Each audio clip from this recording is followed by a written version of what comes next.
আমাদের মন একটা ছুটন্ত ঘোড়ার মতো। আমাদের মন কোনোদিনই একটা জিনিসের উপর ফিক্সড হয়ে থাকতে পারে না। আমাদের মন এক জায়গা থেকে অন্য জায়গা প্রতি সেকেন্ডে ছুটে বেড়ায় অতি দ্রুততার সঙ্গে। তবে আমাদের এই ছুটন্ত মনকে লাগাম দিতে হবে। একটা ছুটন্ত ঘোড়ার লাগামটা যদি আপনি শক্ত করে না ধরেন, তাহলে আপনি যেকোনো সময় পড়ে যেতে পারেন।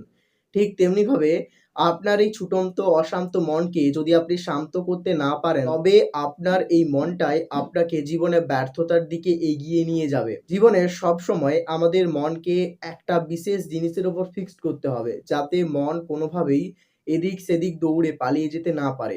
নিজের জীবনের কন্ট্রোলটা নিজের হাতে রাখাটাই সবথেকে ভালো বিষয়। যখনই তুমি তোমার জীবনের কন্ট্রোলটা তোমার মনের ওপর ছেড়ে দেবে, সেদিন এই মনই তোমাকে সম্পূর্ণরূপে শেষ করে দেবে। যদি তুমি তোমার মনকে কন্ট্রোল করে নিজের নিয়ন্ত্রণে রাখতে পারো, তবে এই মনই তোমার সবথেকে বড় বন্ধু হবে এবং এই মনই তোমার আত্মবিশ্বাসকে বাড়িয়ে তুলবে। যেকোনো ক্ষেত্রে তোমাকে সফলতা পাইয়ে দিতে সাহায্য করবে। আমাদের মনকে বিষয়াসক্ত না করে আধ্যাত্মিক কাজকর্মে লিপ্ত রাখতে হবে, যার কারণে মন আমাদের প্রফুল্লতায় ভরে উঠবে।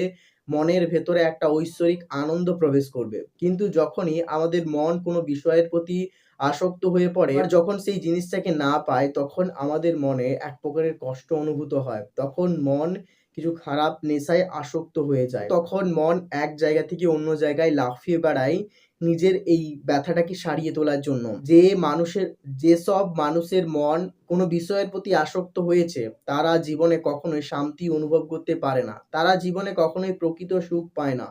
যখন কোনো মানুষ বিষয়ের উপর আসক্তি হয়ে পড়ে, তার জীবনটা পুরোপুরিভাবে ধ্বংস হয়ে যায়। সে সেই বিষয়টাকে পাওয়ার পর সাময়িক কিছু আনন্দ পায় বটে, কিন্তু সেই জিনিসটার প্রতি সে প্রকৃত সুখ খুঁজে পায় না। প্রকৃত সুখ তখনই পাওয়া যাবে যখন তুমি কোনো আধ্যাত্মিক কাজকর্মে লিপ্ত হবে। এই আধ্যাত্মিক কাজকর্ম তোমার জীবনটাকে পুরোপুরিভাবে উন্নত করে তুলবে। তোমাকে বুঝতে সাহায্য করবে তুমি কে, তুমি কিভাবে এখানে এলে, তোমার কর্তব্যটা কি, তোমাকে কোথায় যেতে হবে, কেন তোমার জন্ম হয়েছে, কেন তুমি দুঃখ কষ্ট পাচ্ছ। এই কথাগুলো তারাই বুঝতে পারে যারা আধ্যাত্মিক পথে যাওয়ার চেষ্টা করে। আধ্যাত্মিকতা আমাদেরকে বুঝতে সাহায্য করে আমাদের জীবনের প্রকৃত উদ্দেশ্যটা কি।